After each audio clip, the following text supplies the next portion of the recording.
Hello everyone, I'm Gary Godsoe and welcome to Velocity Online Racing's coverage of Round 9 of Season 12 of the VOR Signature Series, the IndyCar Championship, as today we come to you from our third of 4 road courses this season, Laguna Seca Raceway, for the Whiplash Sim Cams Grand Prix of Monterey.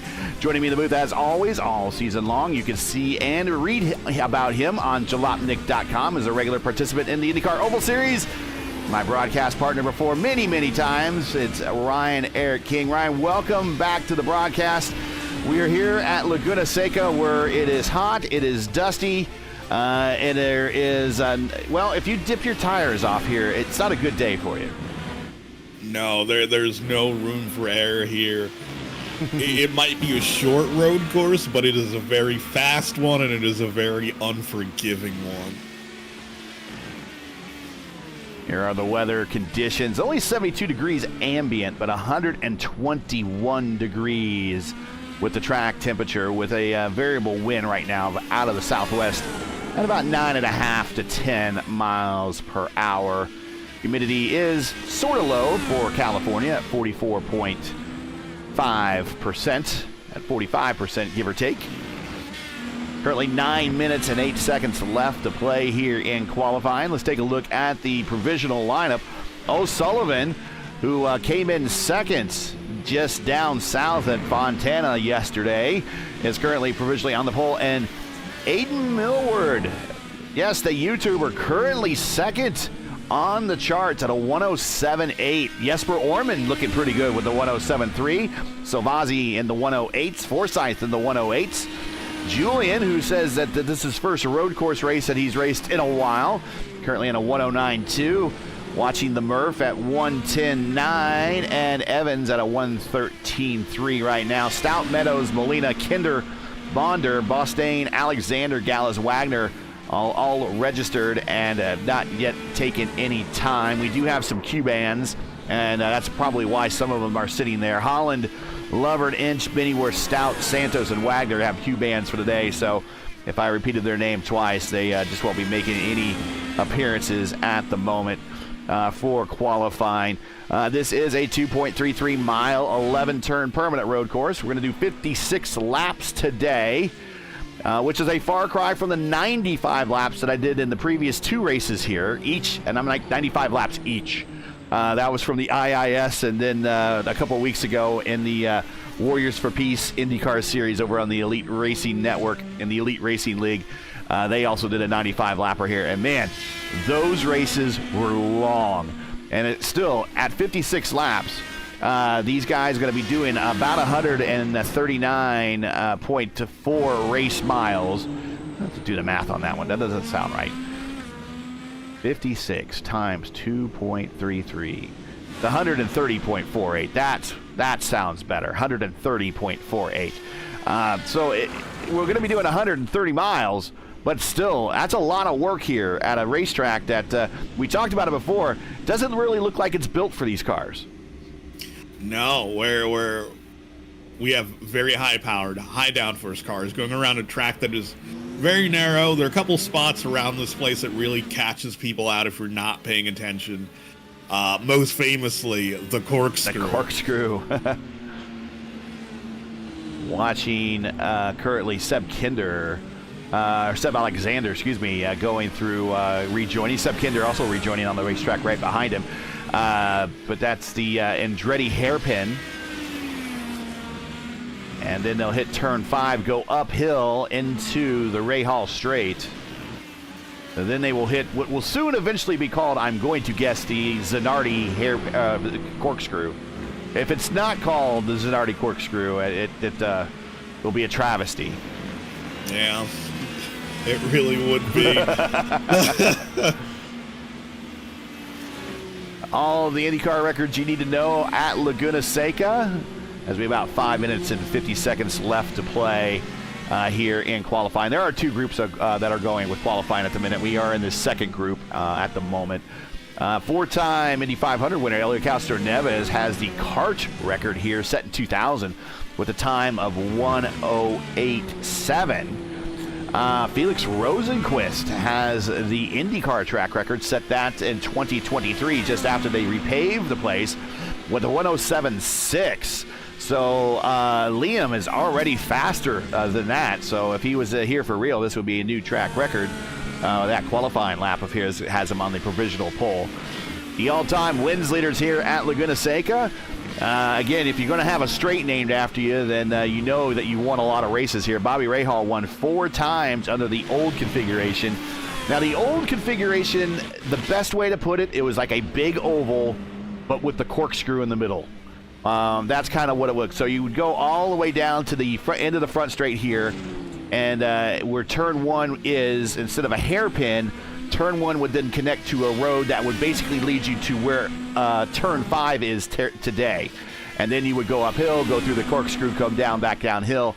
You're in this portion of the racetrack we're watching right here through turn 11, then back on the main straight, and then you would blast down the straight all the way to turn 1, then which would connect you back up into the turn 5 area and back up into the hills once again.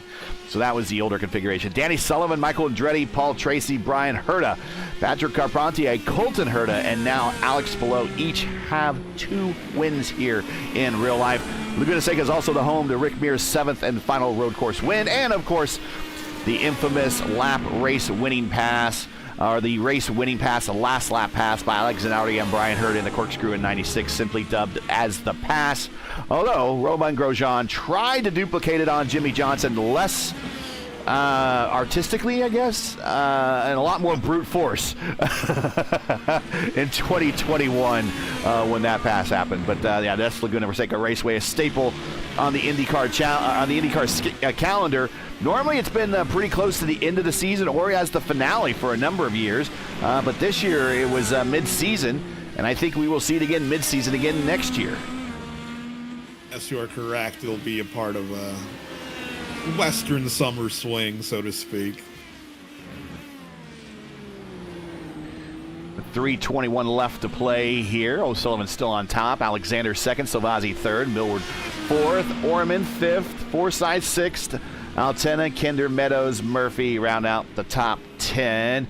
you're enjoying Velocity's online racing coverage of the VOR IndyCar Series Championship and you respect the stream, please do us a solid. Make sure you support us by subscribing. And while you're at it, don't forget to smash like and click the bell so don't miss out on future VOR iRacing broadcasts.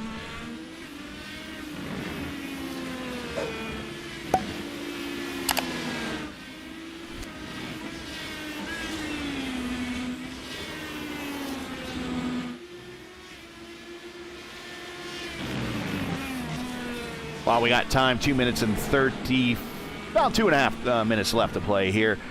Here are the race conditions for today.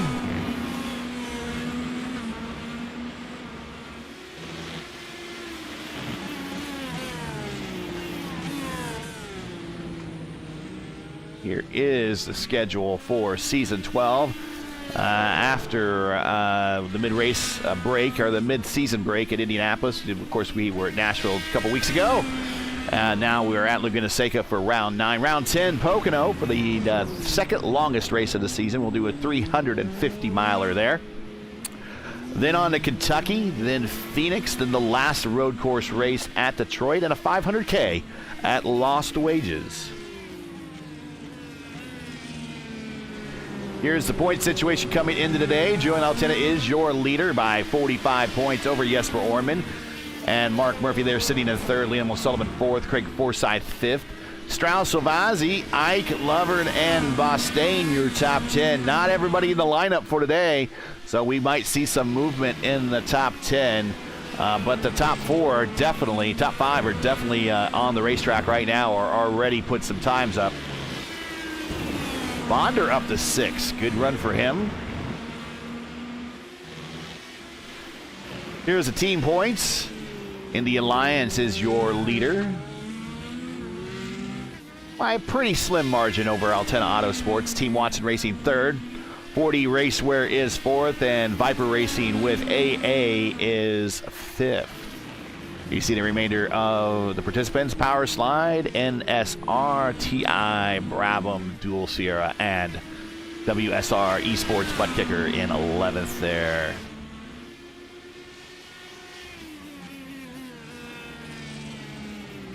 About 30 seconds left.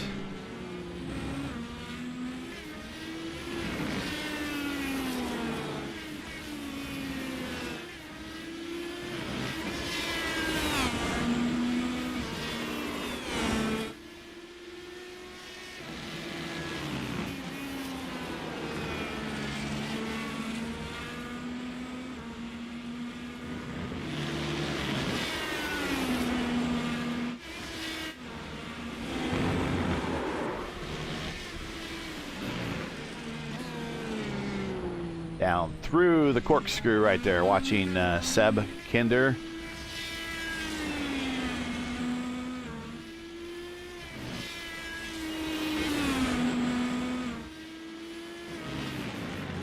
Julian says he misses the Laguna Oval. I'd like to see it. I really, really would. I was reading on Twitter yesterday that for Assetto Corsa, someone just recently released Chicago Motor Speedway. And that is one track that, well, if you blinked your eyes, it was built and torn up in about that time frame. Yeah, so, like, it's surprising. So, obviously, we do have a lot of footage, like high-quality footage of Chicago Motor Speedway, so I can see how someone's able to recreate it, but that's definitely a weird venue to have available as a mod. A 1 mile paperclip, very flat. And I saw some, I think I saw David Land turning some laps there. I guess also the same person that possibly made that also made Walt Disney World Speedway too. So I have a Assetto Corsa. It's been a long time since I've actually installed it and raced on it. So might have to pull those two out and give them a shot. But we are about ready to go racing here.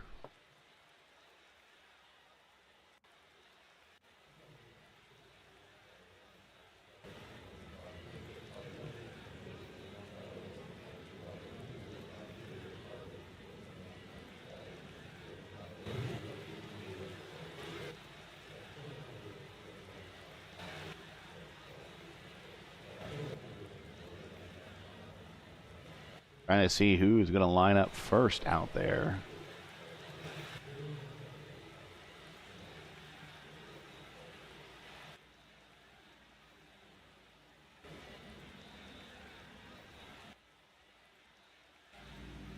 There we are.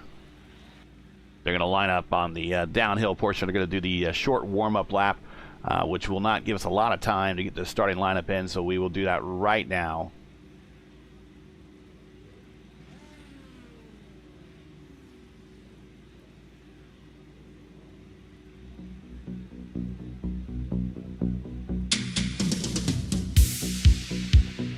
Alexander on the pole. Right next to him is O'Sullivan. O'Sullivan says he's looking for that first road course win. That is your first front row. Bonder, best qualifying performance of the season. He is third right next to Silvazzi. Millward, best qualifying performance of his season.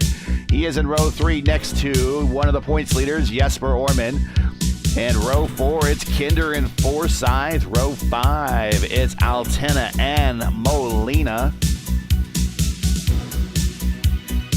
Gallas and Meadows in row 6. Murph and Evans in row 7.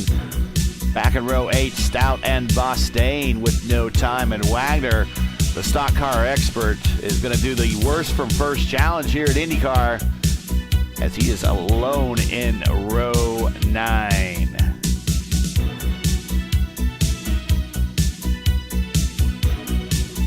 There he is.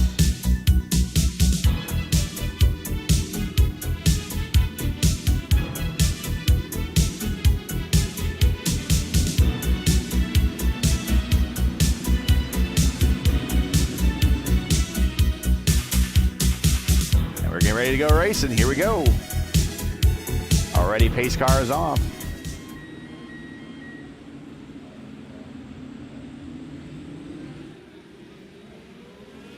Green, green, green. And a good jump by Seb.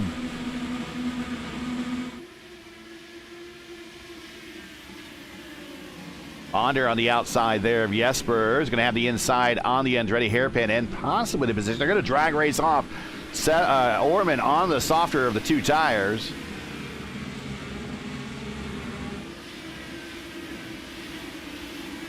Stout and Meadows side by side coming off of 3.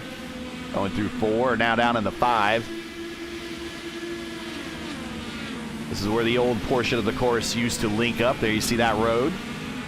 Now they fire up the hill. Can't really pass anybody through 6. Well, let's see if anyone tries anything heading into the corkscrew. Everyone is being well behaved so far.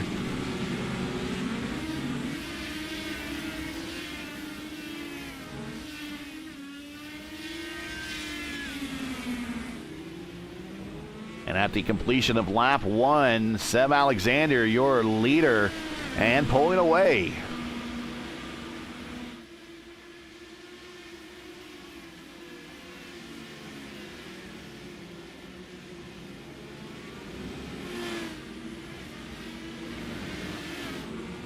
Julian getting around Bonder. Bonder back to 8th now.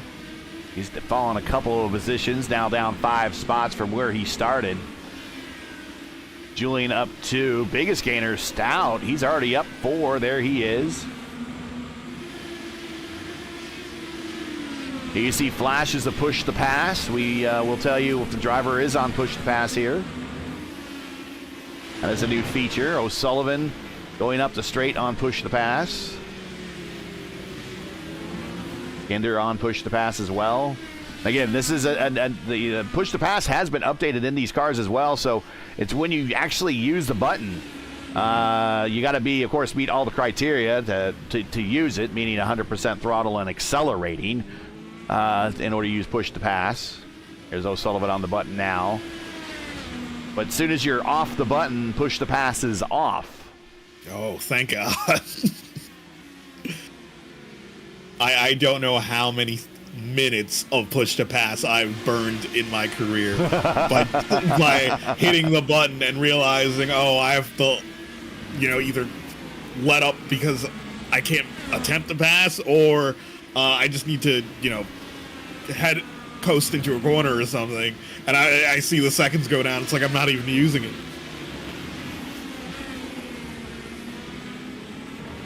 Millward Salvazzi in a battle right there, coming through 5 and up to 6. Right with them is Craig Forsyth. Nose to tail. Oh, Salvazzi! That gives an opportunity. Lost the position. Yeah, and then it's going to give a little bit of blood in the water to Julian. Going to see that, and right joining him already is Stout. Stout up 7 spots to 8th.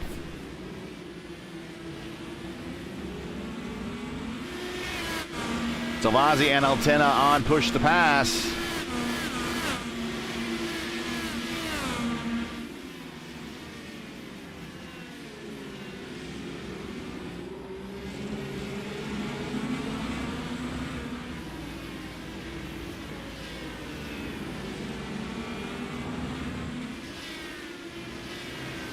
I like this new feature, actually, seeing when they're on push to pass. Because you can really tell. Oh, Stout to the inside of Julian in 5. The infamous side by side. Yeah, infamous spot of Power and McLaughlin right there in the earlier race this season on the NTT IndyCar schedule. Move Stout now up 8 spots to 7th.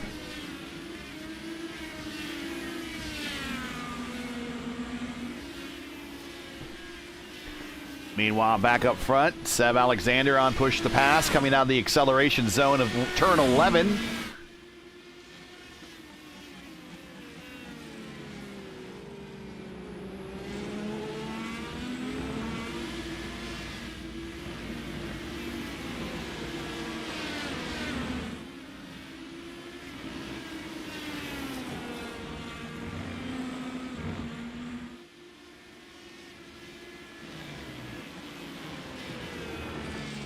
Just made it to the green flag. Yeah, plenty of time. We're only lap 5 of 56 into this thing. Welcome, everybody, for a little matinee racing action here on Saturday before you start the rest of your evenings. I know Ryan and I, after this, is going to be a little bad blood tonight. Pay-per-view. You can see some Hell in the Cell action.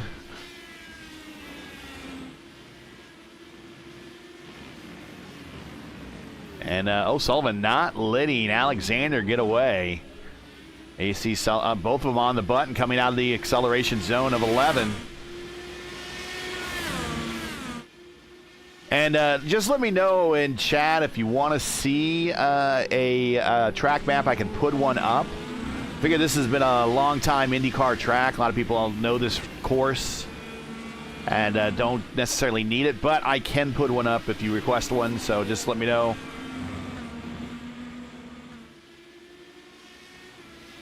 And we'll actually go on a lap. Stout now up to 6th. He's up 9 spots now.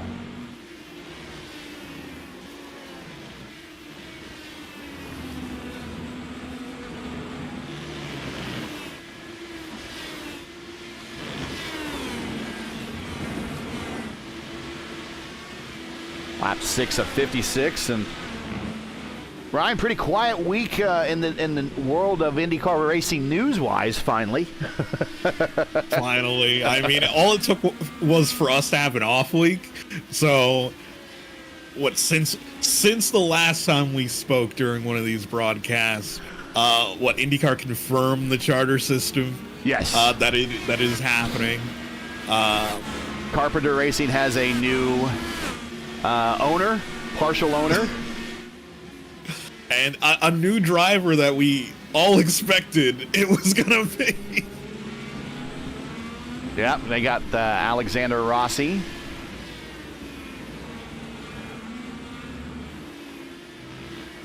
Cody Meadows and Murphy in a battle back here at the Andretti hairpin. Let's hop on board Liam O'Sullivan here. Going up the hill into the corkscrew. Cars are very, very unstable there.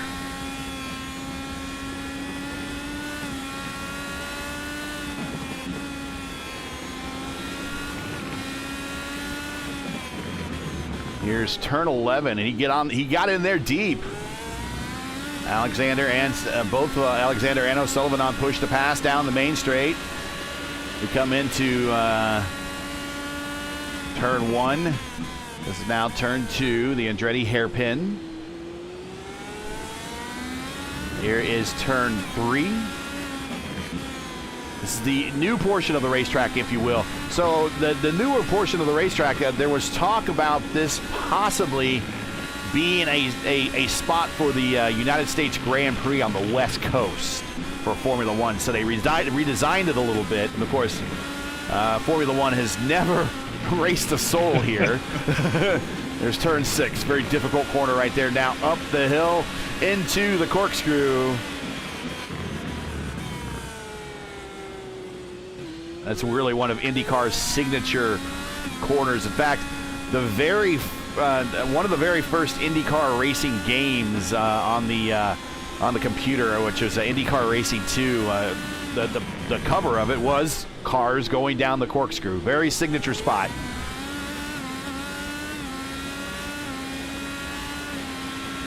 Yeah, because the corkscrew is probably one of those iconic images for IndyCar as a whole, away from Indianapolis. Yeah. Because, yeah, I'd probably say the corkscrew, then it's the fountain at Long Beach. Which I'm not a fan of. I still prefer the old Long Beach course before that one, but yeah, that is, I guess, if you see a picture of it, you instantly know where it is. Racing towards the gate at Toronto. Yep, exhibition place. Yep.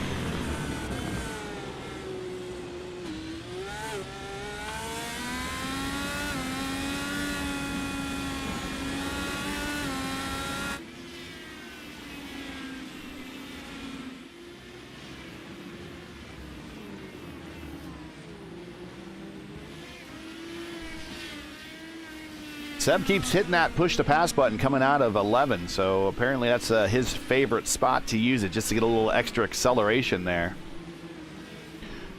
10 of 56, go ahead.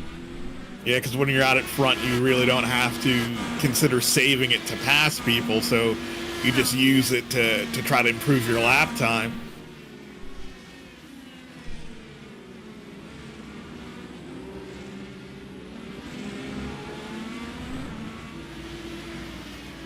We expect the first stops for pits to occur right around, we do expect definitely a two-stopper, but the window to get to, for the two-stopper to, or at least for the first stop, lap 19 to 25, somewhere in there. So we are just about there, almost another 10 more laps, and they will, you were riding with Liam when we were watching them there for a couple, 3 laps. Laps click off pretty quickly here.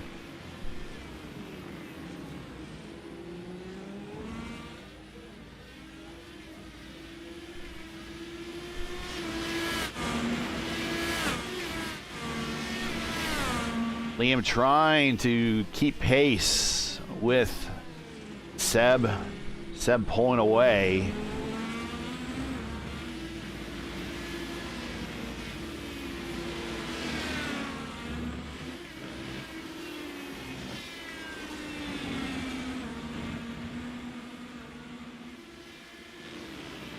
Now, speaking of road courses, one of the bits of news that did drop is that Uncle Jerry in Dallas there wants to have an IndyCar race around Texas Stadium, or the new Texas Stadium. Meanwhile, Texas Motor Speedway just kind of sits there. And the races, the last couple of races at Texas Motor Speedway, frankly, were not bad. Were not bad at all. And now we want to introduce another stadium road race, all the Meadowlands back in the 80s. I mean, what's your take on IndyCar doing a road race around the new Texas Stadium? Though the first comparative race that came to mind for me was the race in Houston around NRG Stadium now, and the Astrodome, also, and the Astrodome, and it's like, oh, it's just a different city in Texas and a different football stadium. It feels like, you know, that's the way racing as a whole is moving. It's like, especially Formula One, where if you host a street race, a city will pay you to do it, and the city of Dallas is spending so much money on tourism to get people to come specifically to Dallas. Because I think I was talking with Mark Murphy on the Votive broadcast earlier this week, where I explained, you know, there's a long-time rivalry, a Twin City rivalry between Dallas and Fort Worth, sort of akin to Minneapolis and St. Paul, Minnesota. Yep. And Texas Motor Speedway is in Fort Worth, and while AT&T Stadium isn't in Dallas, the Dallas Cowboys play there, so right. it is an extension of Dallas. That's right. It's AT&T Stadium. I keep calling it Texas Stadium. That was the name of the old place with the sunroof in it. Yeah.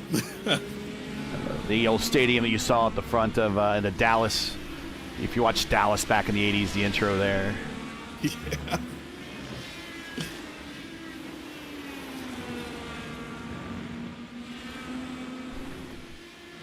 I think they need to add ovals to the. They obviously need to add ovals back to the schedule, and they can add street courses, but they gotta be good street courses. The street courses they've added recently, Nashville, basically, you know, is a meme race. I mean, it started meme videos of IndyCar racing. So I mean, that is 100% a meme race. And then Detroit, the new one, is not that much better. And I said it before, I don't care if they go in front of the Ford and GM headquarters, you know, 8 times a lap. It's still a bad race. It's still a bad track. And to have the Belle Isle just sitting there and not being used, it just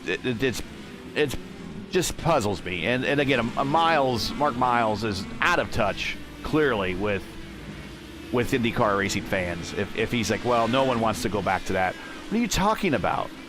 Who are you listening to?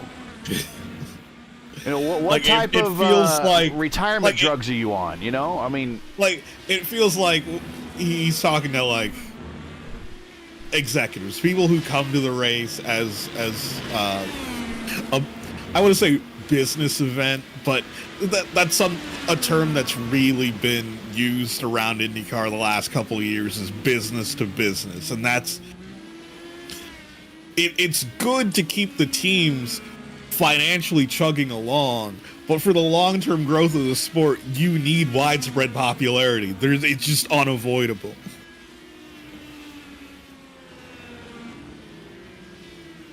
Julian coming to pit road, scheduled stop. He's going to come in early. He is the first to bite. Bonzo Bonder is out. So is Jordan Evans. Didn't see what happened to either one of those guys, but they are currently out of the race. Bonder retired after about 10 laps, I think, or 5 laps. Julian switching to the alternate tires, so he's going to try a bit of an undercut here.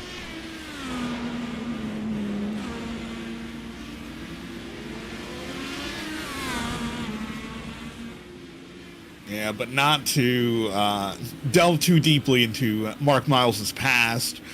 One of the things that I find annoying about the U.S. Open, the tennis tournament here in New York, is that for most of the marquee matches at Arthur Ashe Stadium, the box seats aren't sold to individuals. They're sold to businesses. And that seems to be the direction where IndyCar is going, where they have these hospitality areas or seating that are sold to sponsors.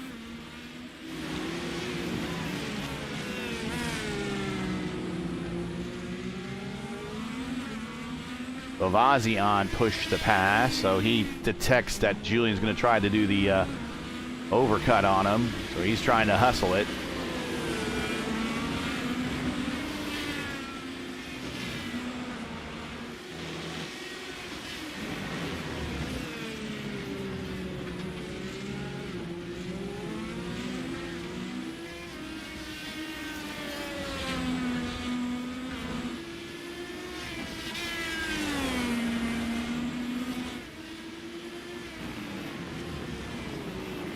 So here's another kind of a point. We were at a point in the race here where we're just waiting for the first pit stops to occur here.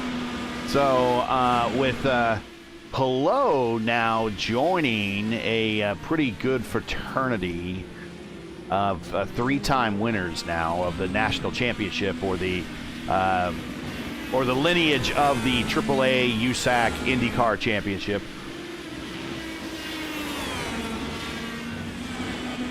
I want to ask you, I'm going to give you the names of all the 3-time winners as we prepare to see some pit stops here very shortly, probably the next 2 laps. And I want you to rank Pelot where you think he fits in that group. Mind you, that Pelot all the while has done this without a single win on a road course. So your fraternity of 3-time winners is former Indy 500 champion Louis Meyer. He won in 28, 29, and 33. Former Indy 500 winner Jimmy Bryan in 54, 56, and 57. The dark horse is, and this guy is right along the same type of stats as Pelot. Effectively, he should have won an Indy 500, never did, but has the best 10-year finishing statistic in the 500 in terms of the best average highest finish. No, we're not talking about Ferrucci, but it's Ted Horn. Ted Horn won the AAA championship at 46, 47, 48. Now we're in the more contemporary names of Rick Mears, Al Unser, Bobby Unser, Sam Hornish, each won 3, and Alex Pelot. Where do you stick Pelot in that group, knowing at this point still he hasn't even won an oval yet? Oh, I'd probably... Now, and also keep in mind, Hornish never won on a road course. Yeah. And I don't think Meyer, Horn, or Bryan, just because of that, at the time of the schedule they were running, they never won on a road course either. Like, I'd probably have the top 5 of that group. I'd have Unser first, followed by Mears, then Louis Meyer. Then I'd put Pelot 4th. Okay. Yeah, I'd put Pelot 4th, then Ray Hall and Hornish Jr. Stout now up to 4th of 11 spots, and we got contact with Jesper Orman. Orman has now a damaged rear wing. Now, does Stout have any damage? I don't see any damage on Stout's car, but I'm willing to bet that Stout is going to come to pit road just in case.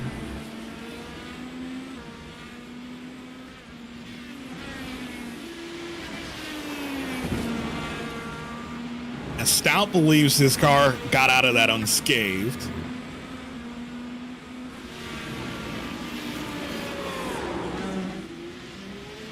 We'll see if Stout comes to pit road. Just decides to come in early. We're right at the window. We're right at the window. No, he's going to stay out.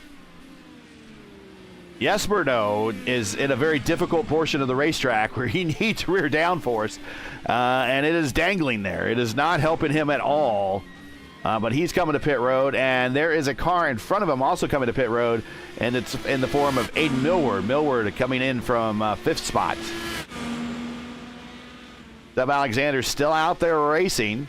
He is your leader by now about 9/10. So O'Sullivan is keeping it within a window of a second and a half to about a second at the moment.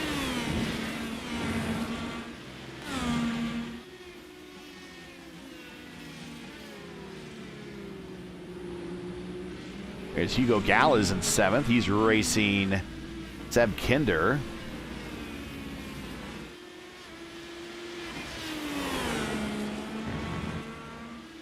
Forsyth using those last pushes of push to pass here before he comes to pit road.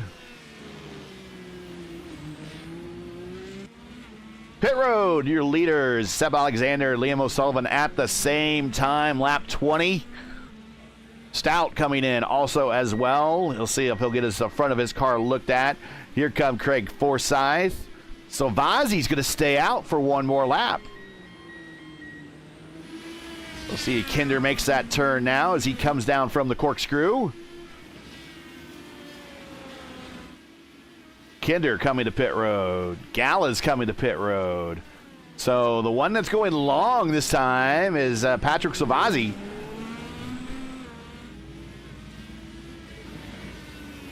Jesper Orman, new rear wing back underway. 27-second stop.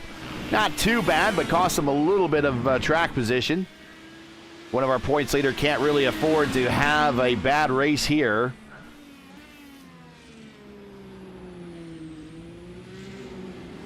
Here's Forsyth coming out around Millward, coming out around Altena. Tight quarters. Everybody on new tires. Everybody looks like they're on prime tires. Although Julian showing on the alternates. Remember, Julian stopped about 6 laps prior to everybody else. Mustaine getting out of the way. The undercut for Julian got him up to 5th. So he's up 4 spots, but Carl Stout up 11. This place seems to agree with Carl.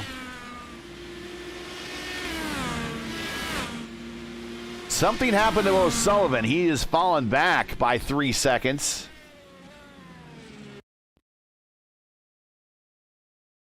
Not sure what happened. Did he just have a bad outlap? Yeah, he sort of went a bit deep on the exit and went on a bit of an off-road excursion. Easy to do here. But now he has to make that up. Seb so far, with the exception of those stops under the pit stop there, his stop under the pit stops window, has led every lap. Next stop for the series is Pocono here in a couple weeks. Same time, same channel. Make sure to subscribe and ring the bell so you don't miss out on when we go live next.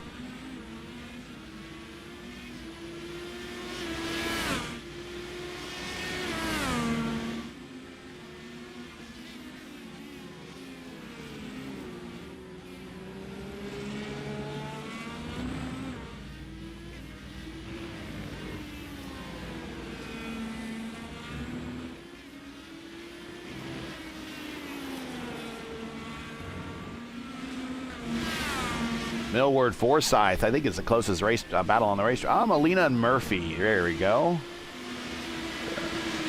They're going to come up into the corkscrew. Molina to the inside of Murph, right in the corkscrew. Nice pass. Ooh. Very well controlled for Molina. I believe this is the first race for him in the series for Max, so welcome. Oh, and he overshoots 11. And he's going to give the position back to Murph, and he might give it up to Wags. Here comes Wags on the backside of him. That Bobby Rahal Miller Genuine Draft throwback. You're going to drive one driver's car here. Rahal's car is the one to drive here at Laguna Seca. 4 wins for Rahal.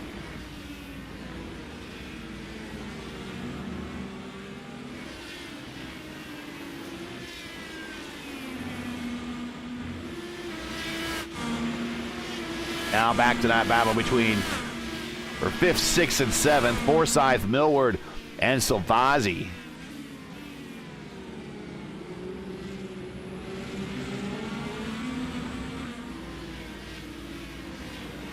And we're quickly also coming up to the halfway point here.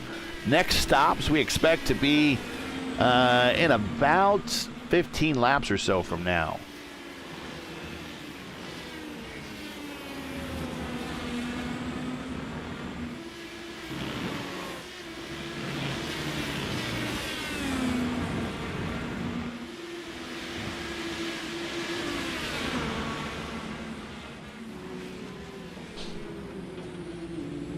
Going through the corkscrew.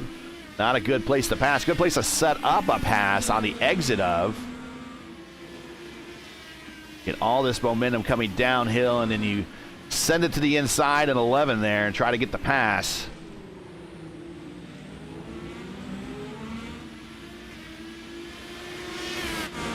So back to that 3-time winners list. If you here comes Salvazzi to the inside into the corkscrew area, or excuse me, Andretti hairpin, and moves Salvazzi up one more spot to 6th.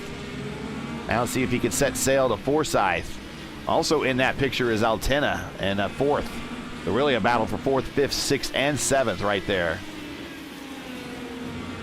And the 10-year period of Ted Horn at Indianapolis goes like this. His very first Indy 500 did not qualify, which was pretty common back in the day. They had a huge entry list.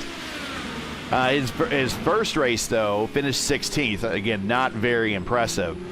But starting in 36, from 1936 to 1948, and of course you had the war years there of 42, 43, 44, 45.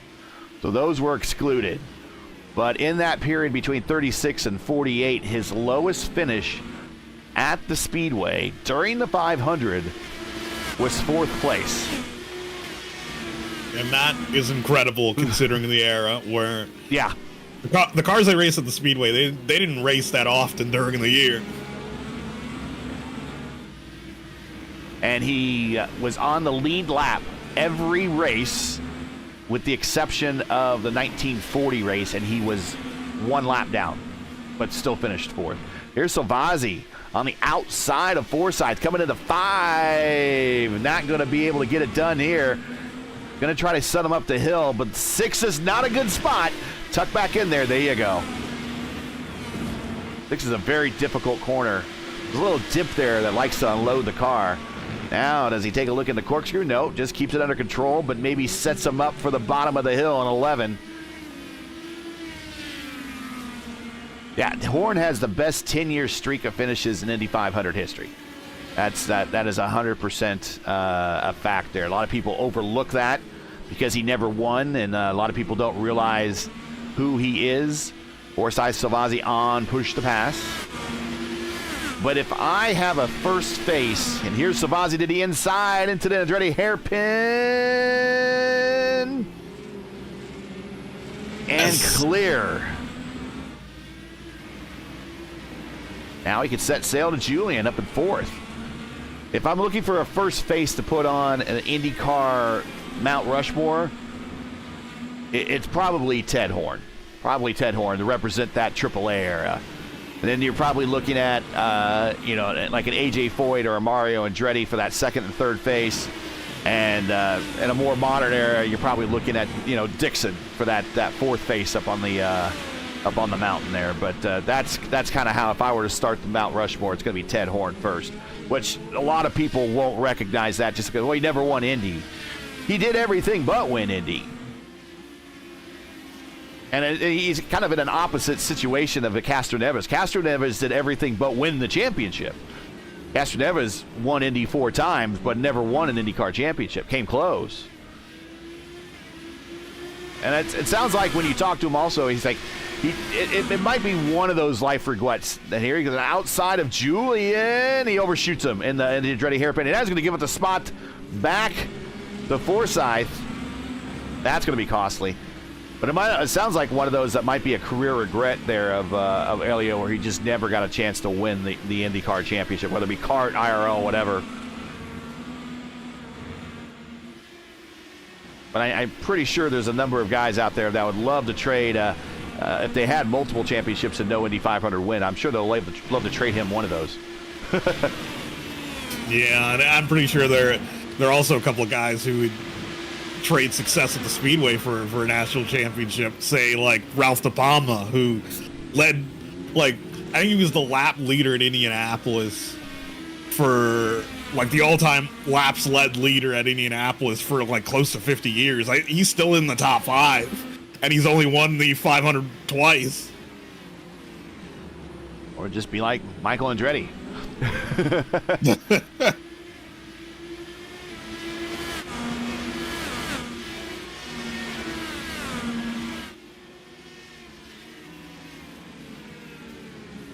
Gee, let me correct myself. De Palma only won the 500 once.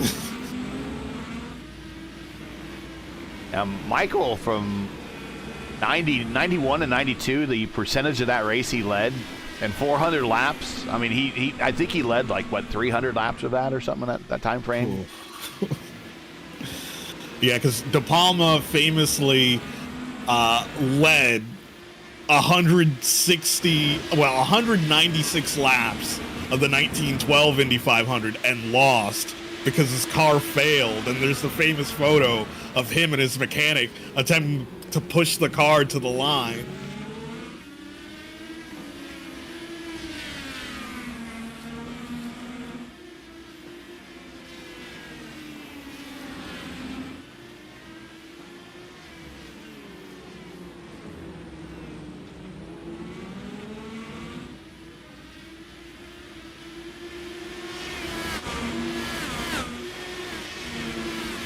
So Vazzy on the button, looking to get that position on Forsyth again.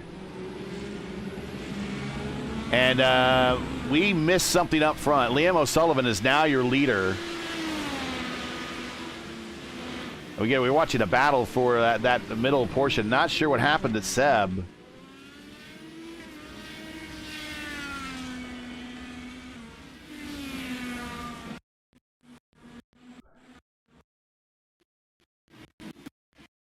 Maybe see if we can find a place where he made that pass.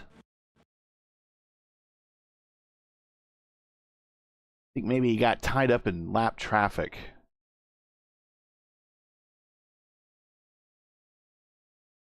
Again, looking for that real quick just so we... Yeah, it seemed to happen at the start of lap 25.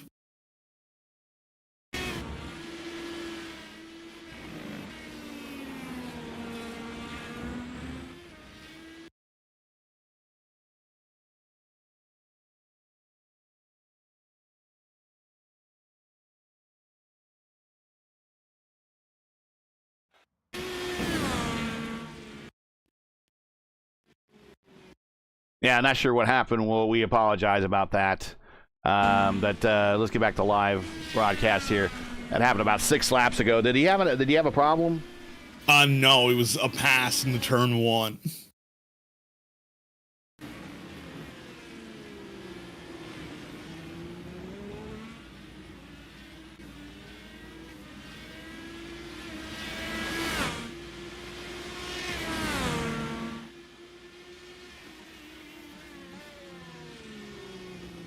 Let me see if I can find that.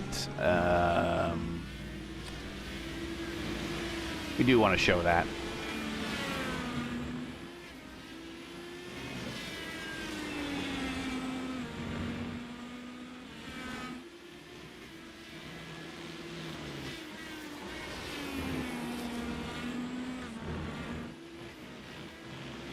What lap was it? 21? 25. 25.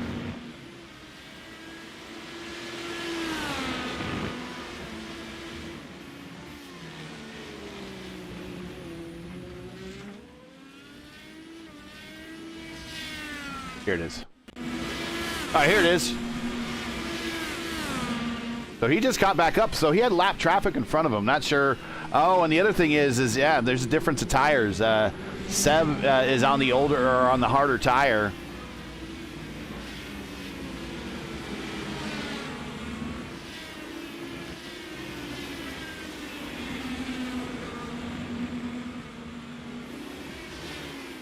So Liam did that on the softer of the two.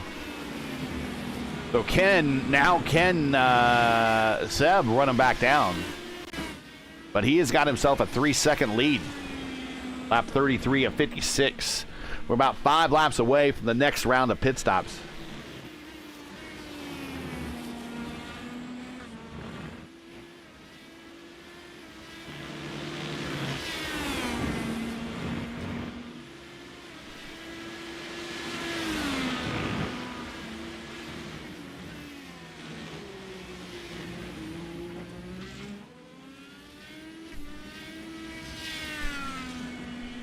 Checking chat here.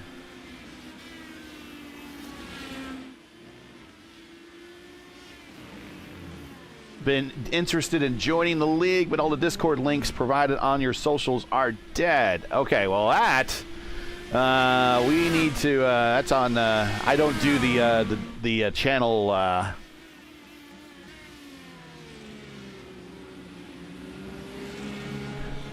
don't do the. Unfortunately, unlike we do over on P1, where I do everything. Julian handles all of the thumbnails and everything here.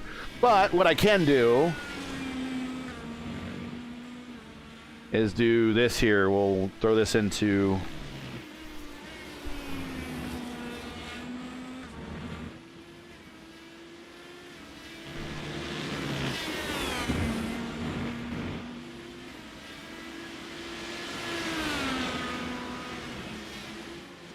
We'll spam that. There we go. Spam the chat. There you go. That should be an invite to get you to the VOR Discord.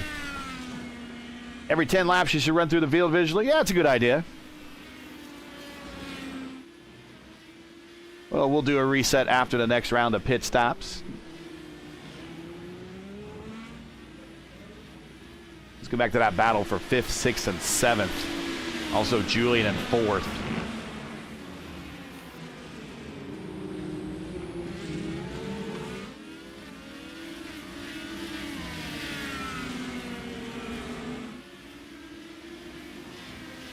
And then also says the WARC means no wins on an oval. Yeah, I don't know if I said something wrong. Oh, I think when you said Pelot had only won on ovals. That must no wins on road courses. Yeah, our wins only on road courses. On the outside, here comes Salvazzi to the Andretti hairpin, and Julian's not going to let him pass that easy.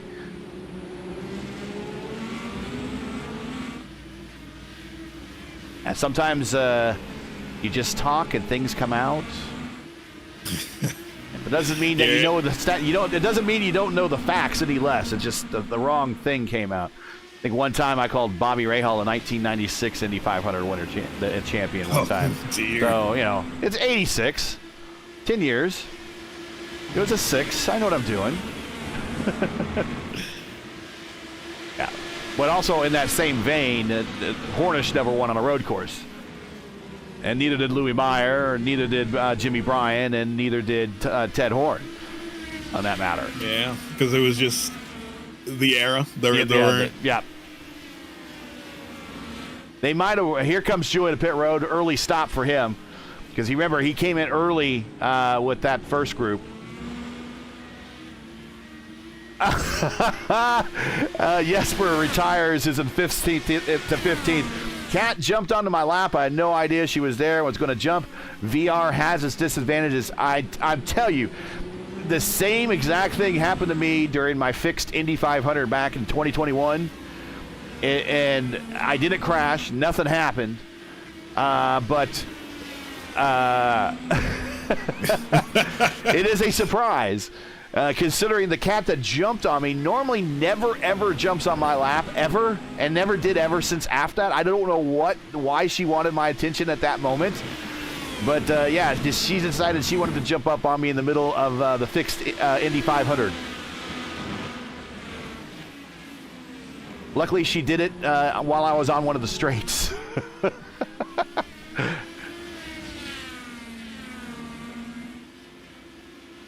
All our pets want to do is love us. That's all. They don't know. Yeah. Craig Forsyth coming to pit road. Final stop for Craig.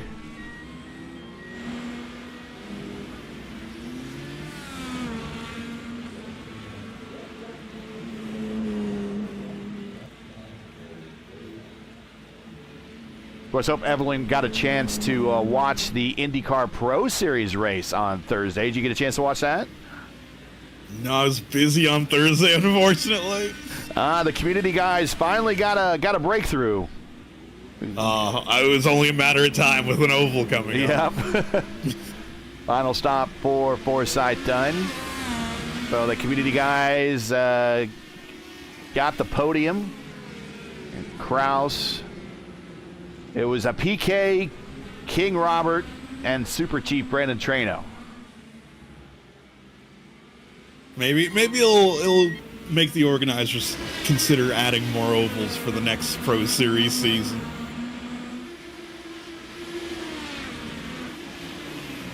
Julian inside of Kinder. He just sent that. Now he's on the button.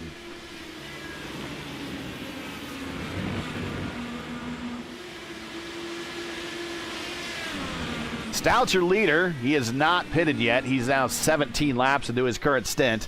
We expect him on pit road anytime. Now I'll turn the lead back over to Liam O'Sullivan.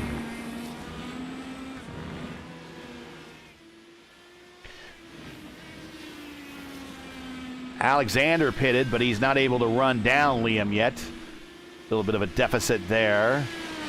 Gallagher's coming to pit road. Final stop for him. Stout up 14 spots.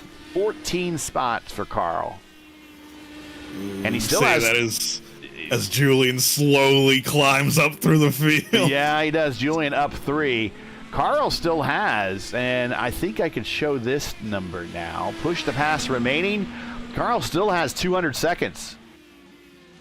O'Sullivan 95, Alexander 124, Salvazzi 114, Millward 195, Altena 97, Forsyth 170, Kinder. You see Alexander on the button right there. Kinder 179, Gallas 155, Molina. That is your top 10. Use them if you got them.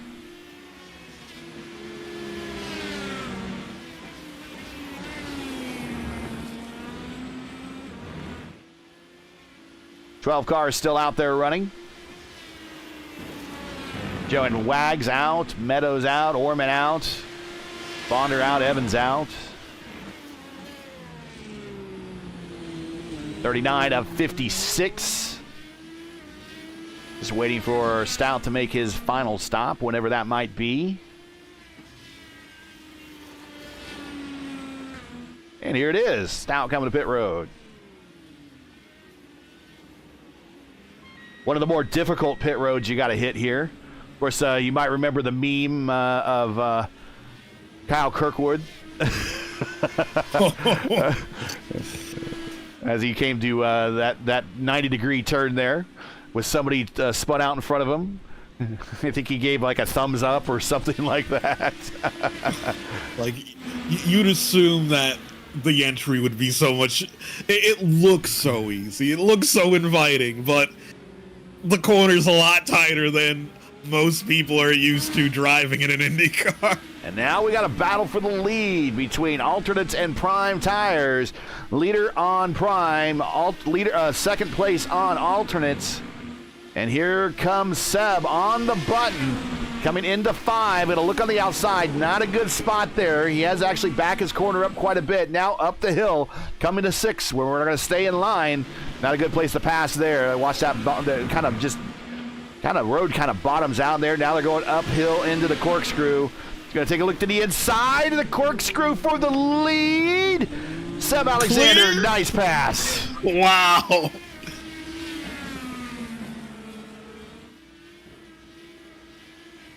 Yeah, because anytime you attempt to pass into the corkscrew, you are playing with fire, because you have to still hit your braking point, because if you don't, you are flying off the edge of a cliff.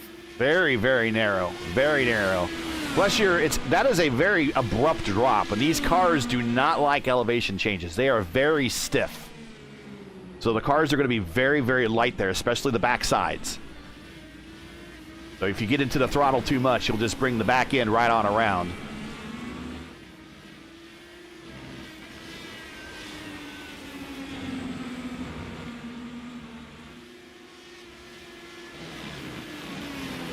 If you are just joining us, this is Velocity Online Racing's coverage of the VOR IndyCar Series Championship, coming to you from Laguna Seca for the Whiplash Sim Cams Grand Prix of Monterey. We completed now 41 of 56 laps. Make sure to smash that like button, subscribe to the channel so you don't miss out on the next race. Let's head through the field on the suggestion of the Walrus. Here's Seb Alexander, your leader, started from the pole.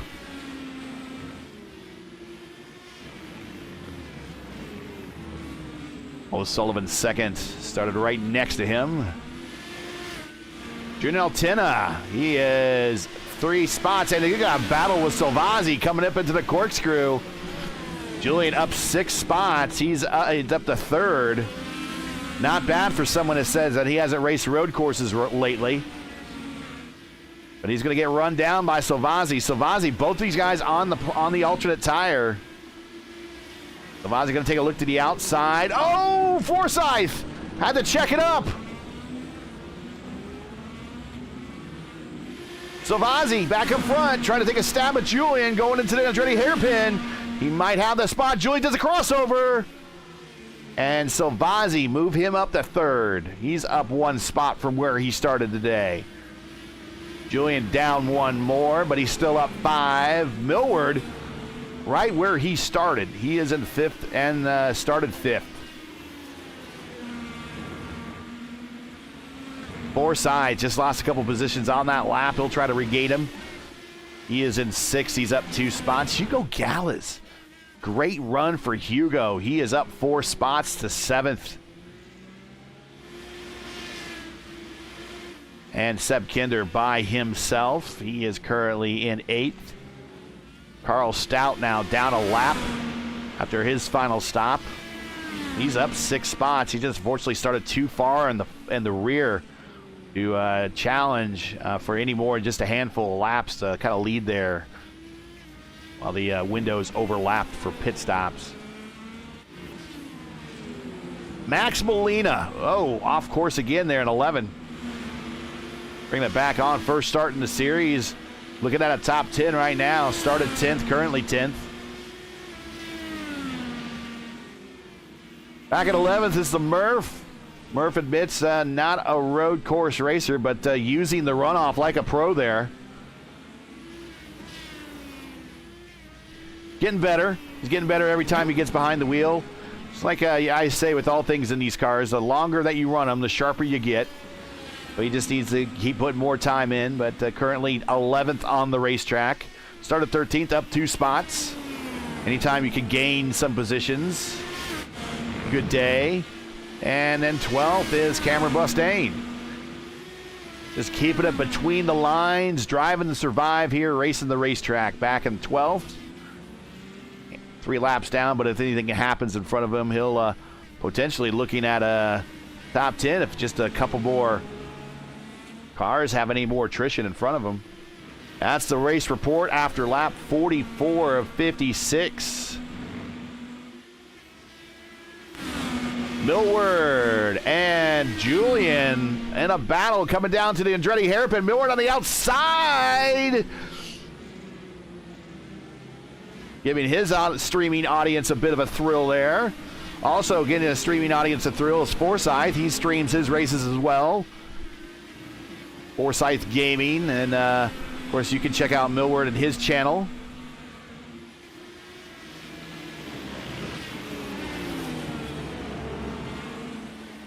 He's one of the bigger sim racing YouTubers out there. Getting a little IndyCar education this season in these cars, especially on the ovals, but showing his skill set on the road courses right now. Running down former series champion Julian Altena.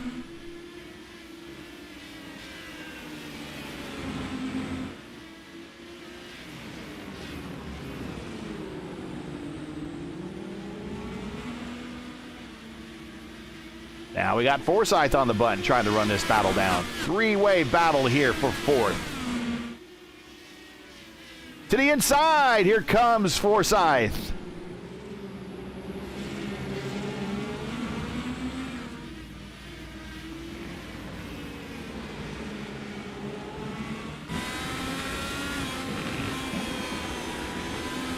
Get the graphic off the screen there. Their little tussle for 5th is giving Julian a little bit of breathing room.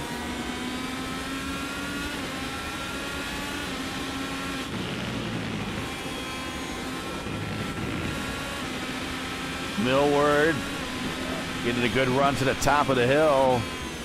Gonna wait his turn as they go through.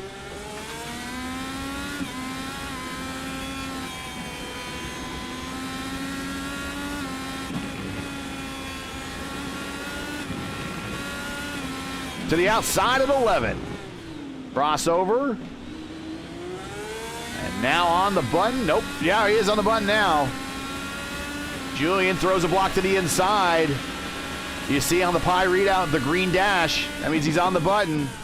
Outside through the Andretti hairpin. Julian's still there. Got the faster line on the bottom. On the inside. I got to reset. These red tires have got to be going away. Certainly Julian's have got to be going away. He's 10 laps into this stint. Millward has 4 lap better tires. And they got to consider how to manage these tires, because next time across the line is going to be 10 to go.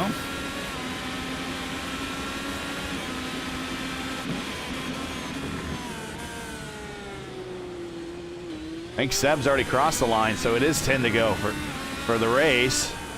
There's Liam O'Sullivan, about a turn, 2 turns behind Seb there at the infield portion. Patrick Silvazzi in 3rd.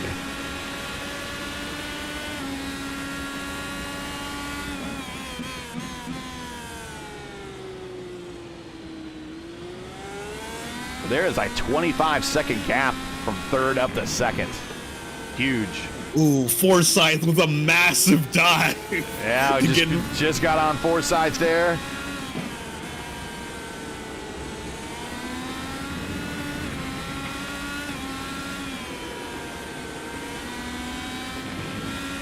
The Forsyth seems to get a couple of good laps in a row and then messes up on the exit or entry of 1 and then has to restart all over again. So hopefully he keeps these in check. Here's 6. Watch the road dip right there. That is a very difficult corner.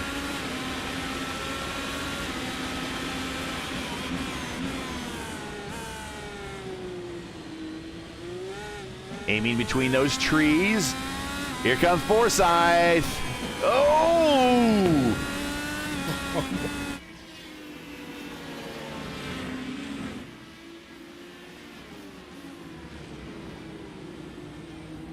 Track temp 112.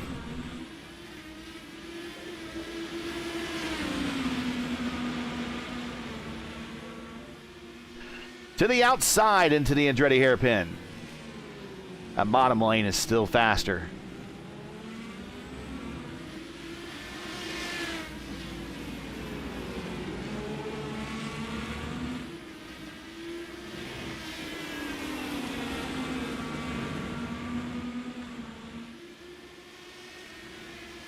Coming to the inside in 5. You can pull that off. You got to be right alongside though.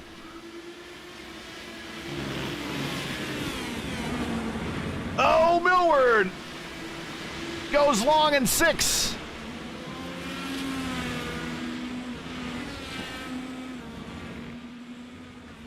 And that is Max Molina right behind him, not for position.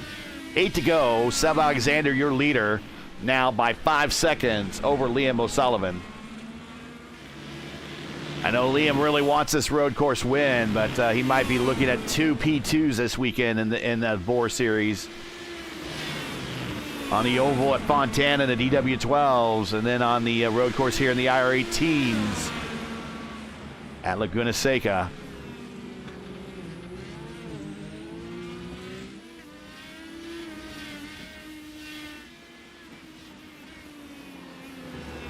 Silvazzi looking at another potential podium this season.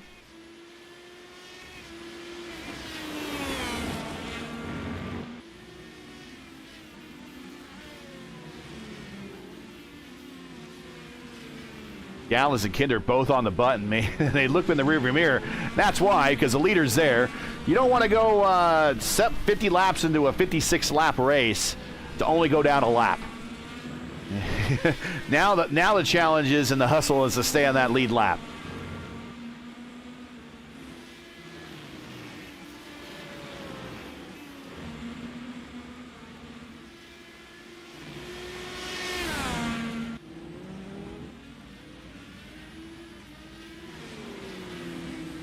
Millward has definitely fallen way behind this battle here. He might just be looking at hanging on the 6th, although Hugo Gallas and 7th. That is a battle for position quickly. Millward coming to pit road.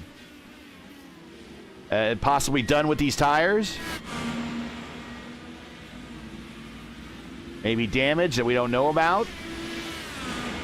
Kender moving over for the other Seb.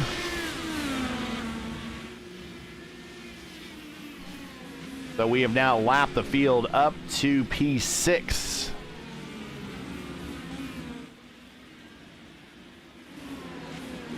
Back to the battle between Julian and Craig for 4th and 5th.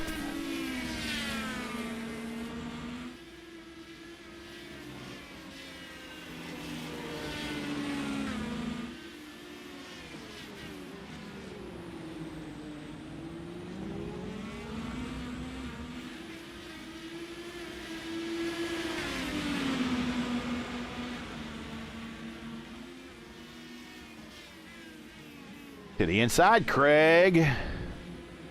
It's a good run. Keep going into 1 there. Seems to be losing ground in the infield portion, but Julian on much older tires now.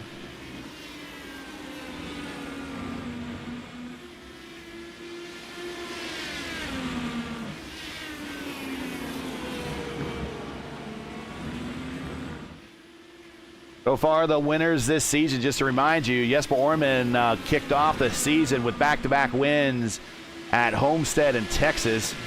Julian won the first road course race at Road America. Jesper backed up his back-to-back wins on the ovals to start the season with another win on an oval at Iowa. Matthias Strauss with a great win, first series win for him at Worldwide Technology Raceway Gateway on the oval there. Here is Craig getting real close. 5 to go.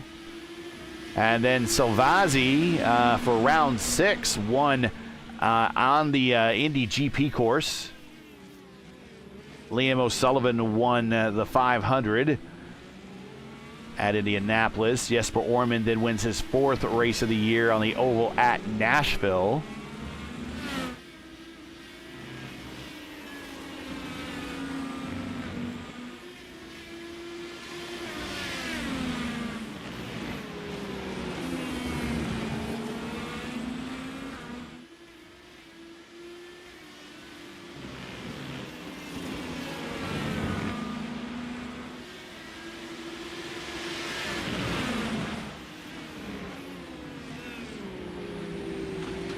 These are 2 of the most experienced drivers right here in VOR history.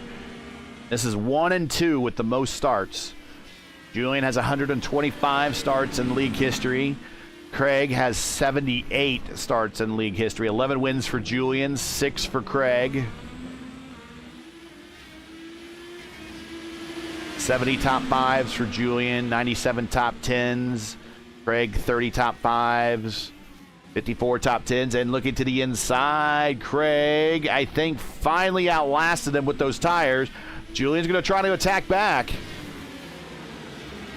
Yeah, Forsythe just needs to run his line. Oh. Got faster on the outside, but into the dirt. Julian gets a position back.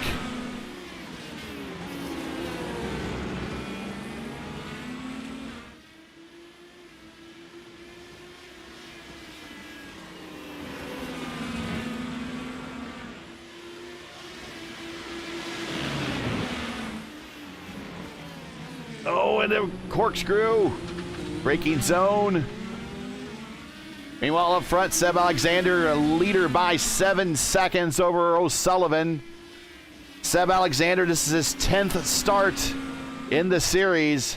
He has no wins, 2 top 5s, 6 top 10s. So normally when he runs, he's going to at least get a top 10 out of the deal. Looking at his first career win in the series, joining a long list of other drivers with 1 win, including myself.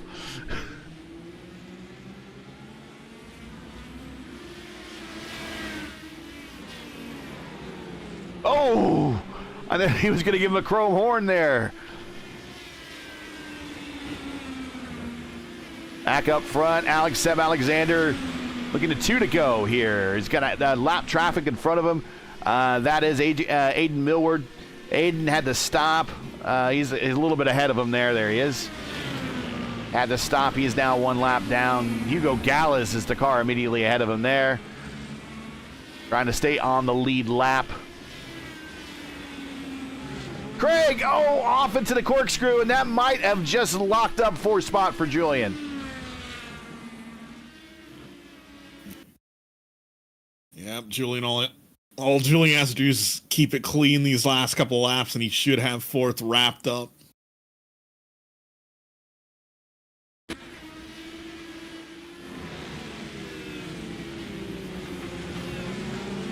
Lap traffic in front of Seb. In the form of Murph, who's one lap down, and Gallows, who's trying to stay on the lead lap. Mark lets him on by.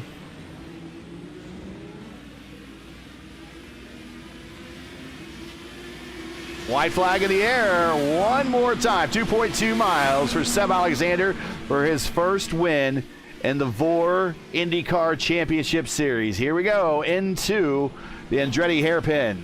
Last time. Stout for position around Kinder.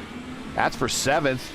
Stout might actually get up to Gallas if he can. That would be another position. In through 5 for the last time for Seb. If Seb wins, it'll be the third IAR car to get serious points this season. Between the two IAR cars of Orman and Murphy on the ovals. This is a good showing for them on the road course with Seb. Down at the bottom of the hill through 10, looking at 11 for the last time. All Seb Alexander needs to do is bring it home. Win number 1 in the VOR Series for Seb Alexander, Team IAR here at Laguna Seca. Liam O'Sullivan, in a good battle that he had with Seb all race long, finishes second in the second race of in the VOR series of family of series, as we raced in the DW12s yesterday. He finished second yesterday, gets second here today, and Silvazzi with another podium finish on the road course, backing up his win in Indianapolis with a podium here at Laguna Seca for third. Julian, just one more turn to go and bringing it home for fourth, up 5 spots. A good day for him, for someone that says that they just really weren't feeling it today. P4 for Julian. Craig Forsyth, he was battling everybody every lap about all day long, Craig, up to 5th.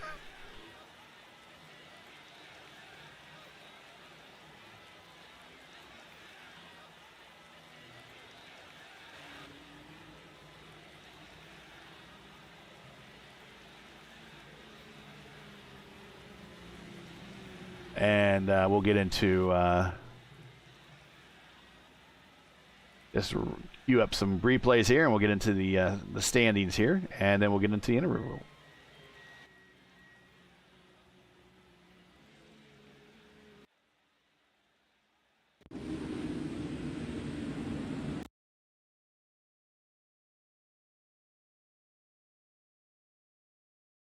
And yep, we're queue up front because Silvazzi will be the first to join us here, and we'll get in final standings here real quick.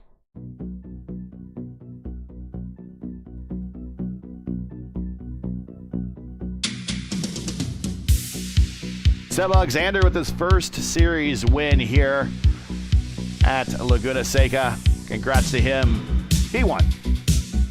Right next to him, Liam O'Sullivan with another podium finish for Liam. Those are going to pay off for him, but I'm sure it's not exactly where he wanted to finish. But we'll talk to him in the interview room, see how he feels. Silvazzi finishes third. Julian fourth, Forsyth fifth. Gallus, a great finish for him, just driving to survive.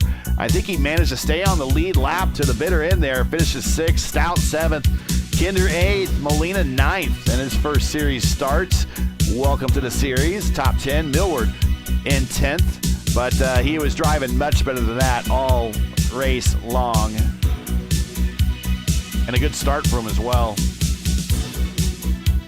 Murph at 11th, Bostaine in 12th, Wagner 13th, Meadows, Orman, Bonder, and Evans rounding out your 17-car field.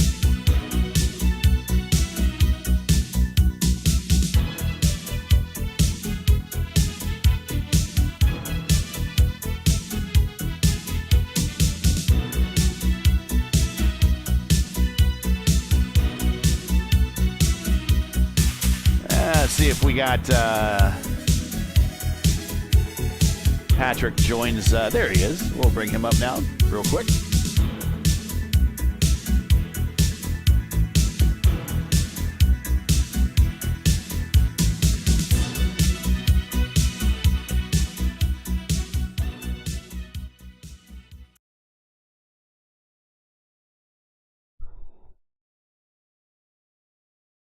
And we'll bring up Patrick into the booth.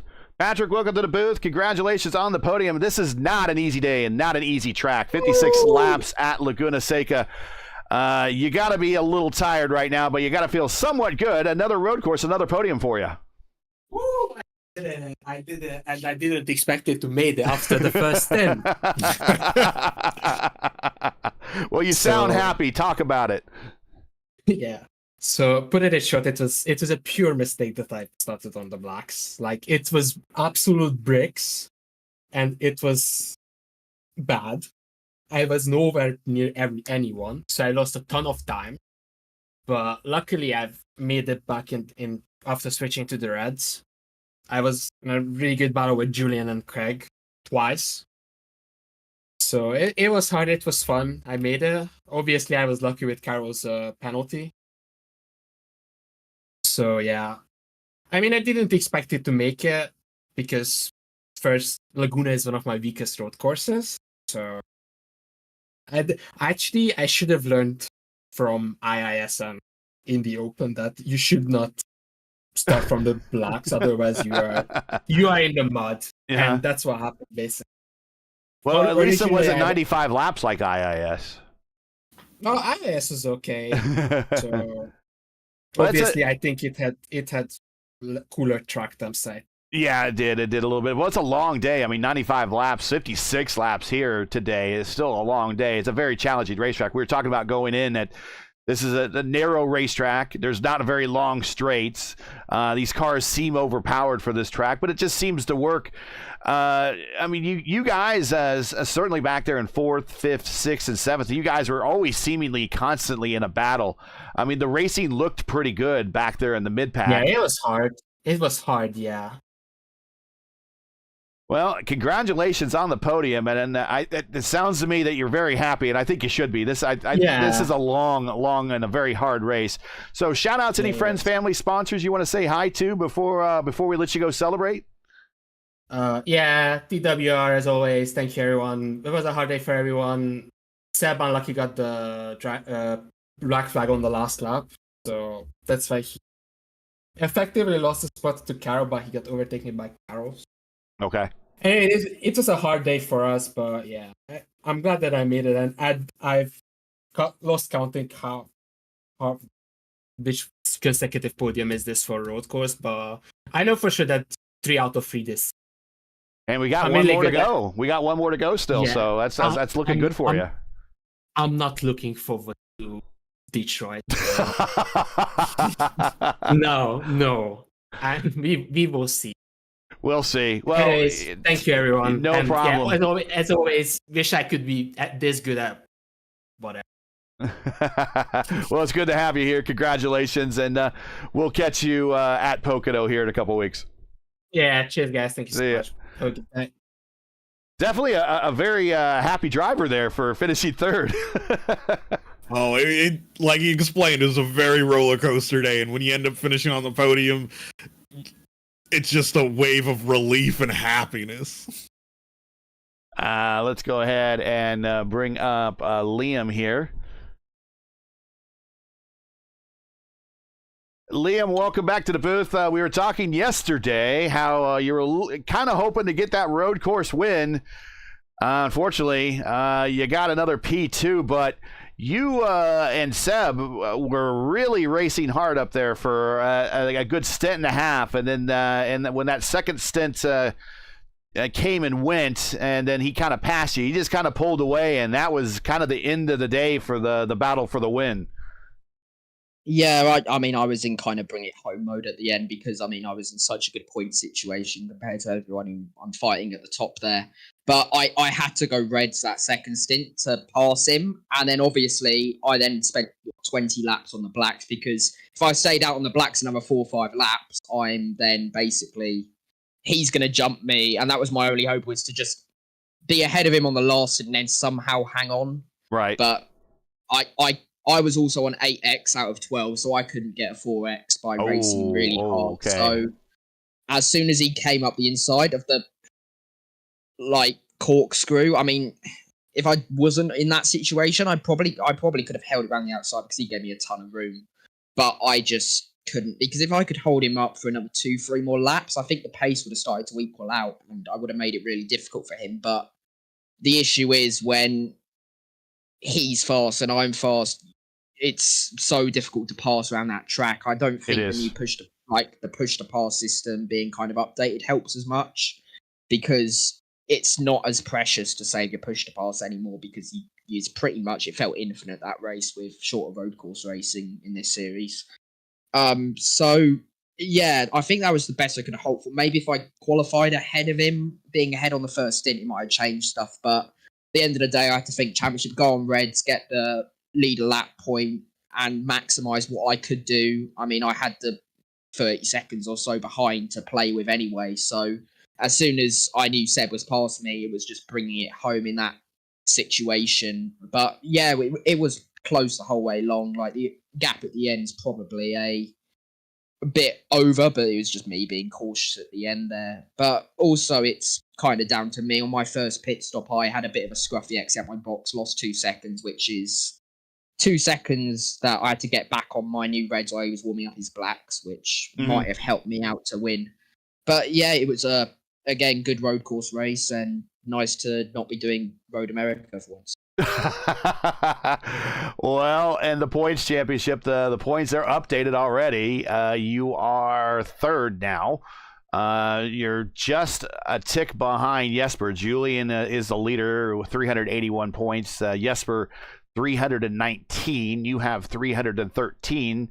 They're only 6 points behind P2, and still a good chunk of the season left to go to make a run at your teammate there for the series championship before this is all said and done with. So how do you feel once you get past Jesper, racing Julian for the championship possibly?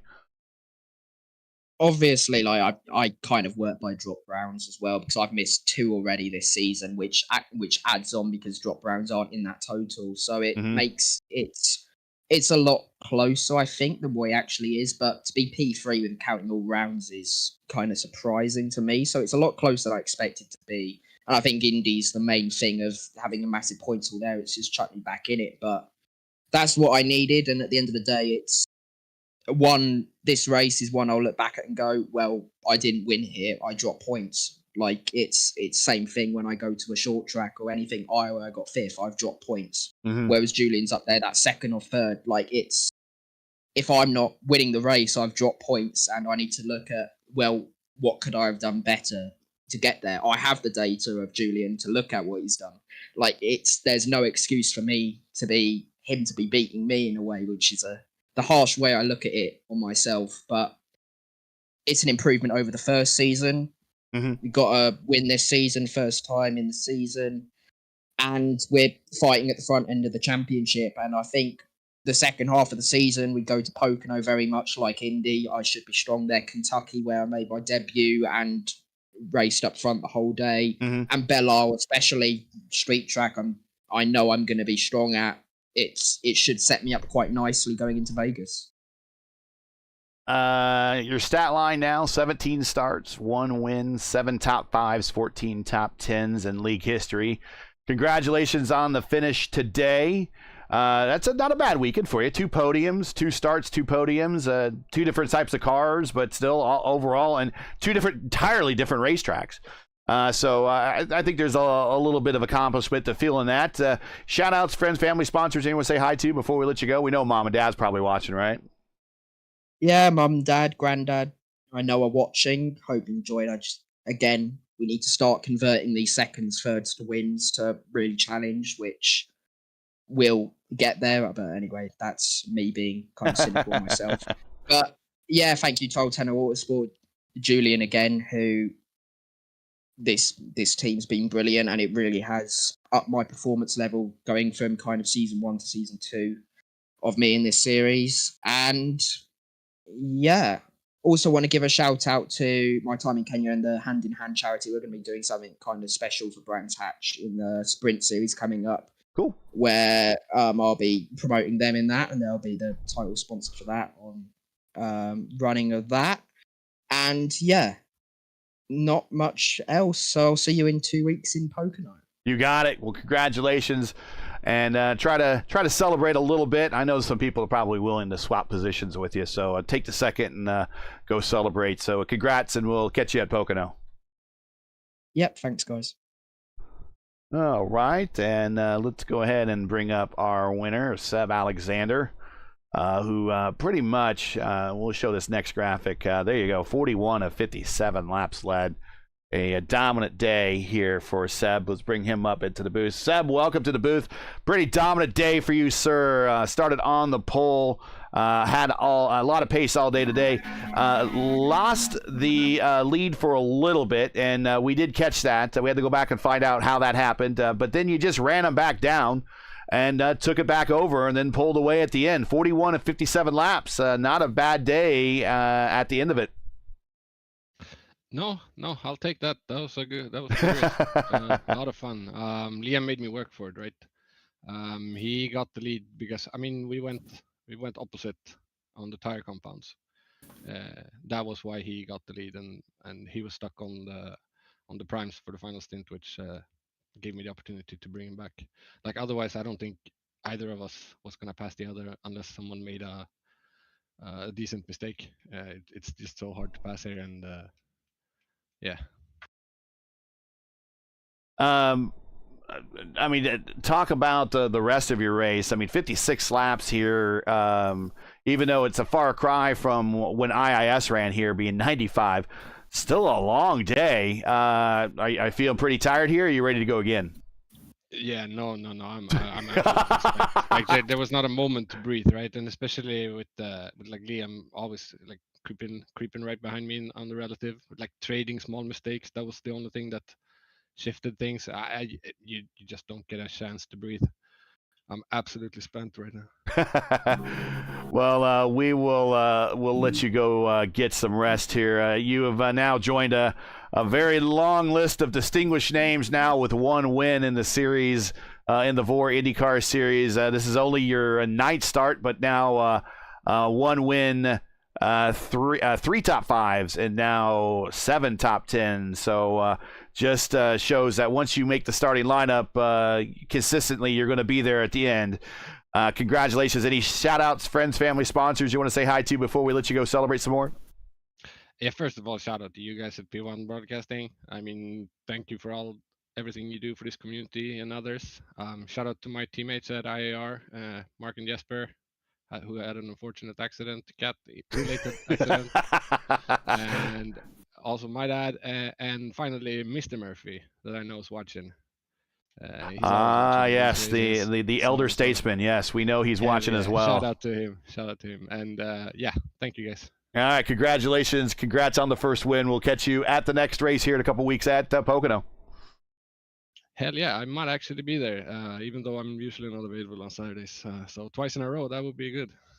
We'll see it. All right, man. Good looking forward to it. Have a good one. Cheers. Later. All right. So everyone generally seems pretty happy. And I think it says a lot about just how hard this track is. A lot of people kind of after a win, normally it's like first place is pretty happy and, second place is like, third place is in. But everyone on the podium, it seems generally happy today. And again, I think it's just indicative of how hard this racetrack is to race. Yeah, where you have to be focused every lap on your probably going to go off the track at some point. So once again, the point situation now, and I put up the schedule, and I'll go ahead and put it up one more time. The schedule is after today. We have now 5 races left to go. Pocono, Kentucky. So we got a super speedway, an intermediate, short track, or street course, and an intermediate race. An intermediate track again is to round out the season. A little something for everybody, I think. But if you look at the standings as they have been updated in Sim Racer Hub here, so we got Julian with the 381 total points. Next is Jesper 319. Next is Liam with 313. Mark with 302. Craig with 285. Then there's a big drop off to Strauss in 6 with 235. Salvazzi with 213. Seb picked up 8 spots alone with the win today. He's at 169 points in P8. Ike did not show up today. He's at 165 points. And Lovern, also not in the lineup tonight, he is at P10 with 162. But I think it's really going to come down to that top 4 of Altena, Orman, O'Sullivan, and Murphy. And every single one of those tracks, with the exception of the road course, which might run into the more of the sphere of Julian and O'Sullivan. But I think everyone has a shot on every one of those single tracks, whether it be the intermediate track, super speedway, or short course to round out the season. So I think there's a lot to say and a lot left to do in this championship this season, even though we're coming down into the closing stages of it. Yeah, where it sort of, like you said, offers something for everyone, but also with these races coming in relatively quick succession, you could always say a certain track doesn't suit your style. You know that you have an opportunity the next round to make up for it. Yeah, and again, time's not running out, but time is getting short. Well, that is gonna do it for today. Show you the standings one more time here, and then we'll throw up the name of our winner, Seb Alexander. That's it for today. Once again, your podium for the Whiplash Sim Cams Grand Prix of Monterey. It's you, me, and the Bay of Monterey, baby. It's from Laguna Seca here is Seb Alexander getting his first win. Liam O'Sullivan right behind him with another podium this season. And Patrick Sabazzi with another podium this season, finishing third. Join Ryan and myself again October 19th for round 10 of season 12. The VOR IndyCar Series as the team's drivers move to the tricky triangle of Pocono Raceway for our second longest race of the season. Coverage will start approximately at 3 p.m. Eastern. Again, it's 3:00 p.m. Eastern. Remember, as always, for the correct time in your area, you can find everything right here at YouTube at youtube.com. Just search Velocity Online Racing. Now, as you know, the YouTube algorithm game is not easy, so please help support us with the weekly grind. Leave a comment below. Let us know you thought of tonight's race, and if you enjoyed tonight's coverage, support us by smashing like in the video, will you? And if you're new, click subscribe, and while you're at it, ring the bell for weekly reminders so don't miss out on more of other Velocity Online Racing's other iRacing programming, including action from their IR18 Sprint and DW12 Iconic Series.